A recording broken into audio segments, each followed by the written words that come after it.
Ford is on a hot streak. They've won 3 races in a row after only 2 wins prior this season. So the big question is, Dustin, have they finally turned the page?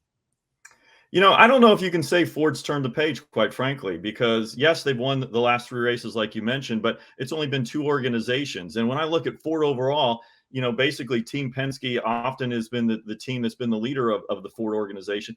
And Team Penske has not been as strong here lately. You look at where the Ford wins have come from. It's been Chris Buescher with RFK Racing winning at Richmond and Michigan. And look, in those races as well, Brad Keselowski had a strong finish in finishing in the top 10 in those races. So, I look at that, and then what Michael McDowell did at Indianapolis and how he stepped it up. And look, Michael's win was no surprise at Indianapolis. You go back and look at what he did at Sonoma, and I think you can argue he had the second best car that day to Martin Truex Jr., finished 7th that day because of a bad pit stop on the last stop. Otherwise, he could have been up there at least in a top 2 finish. So I'm not sure if I see Ford being back, because I don't see it from Team Penske. I don't see it from Stewart-Haas Racing. I see it from what RFK Racing has done the last few weeks, and I see it what Michael McDowell has done, particularly on the road courses and some of the other tracks where he's got 5 top 10s in the last 10. So yes, they've gotten better from earlier in the season, but boy, if they hadn't gotten any better, that would have been an issue. But I just think it's more of the particular teams than Ford in general that is really that far advanced at this point. Yeah, I would like to think that 2 races from the playoffs that they had turned the corner, but I just don't see it for the exact same reasons that Dustin just mentioned. The number 1 and number 2 organizations are not performing, but the number 3 and the number 4 organizations are performing. If you look at the pecking order of what Ford is, and that's just being blatantly honest. But I think you look at Chris Buescher. Chris Buescher is an exceptional road racer too. He finished 11th at Indianapolis. He's a guy who can slide in there. We know that Michael McDowell can, but until I see Joey Logano running in the top 3 or 4, or Ryan Blaney or those guys, then I just don't think Ford's turned that corner yet. I think they're headed into the playoffs at a deficit on the mid-range tracks, at the mile and a half, 2-mile racetrack. When you look at it, they'll be good at Daytona. They'll be good there.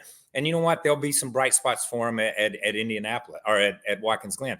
I've been impressed that they've won at a short track, at a 2-mile track, and at a road course. That's pretty impressive when you look at what Ford's done the last 3 races. But at the same time, I just don't think that those 3 tracks and those 3 races are indicative of where they need to be going into the playoffs. I think they're still a C player as an organization going in, or as a manufacturer going into the playoffs. Toyota has shown just incredible speed, incredible handling. They are at the top of the list, Chevy being second, Ford third. So I'd like to think they could go up there and Ford could win 4 in a row, and that would be the bright spot of their season. But I don't think the playoffs are going to be a bright spot in their season. Okay, then let's talk strictly this weekend, Kyle, because you mentioned Chris Buescher strong on road courses. We know Michael McDowell is. If Ford is looking to go 4 in a row, which driver accomplishes that feat this weekend at the Glen? You know what? I'm going to say RFK. I'm going to go back to RFK. Although, God, man, what if Michael McDowell went 2 in a row? Man, that turns the world upside down. And he can go 2 in a row. I don't think we need to take him out of the equation. He can go 2 in a row because this is one of those places. This is a little bit faster road course. It's a little bit different type of road course.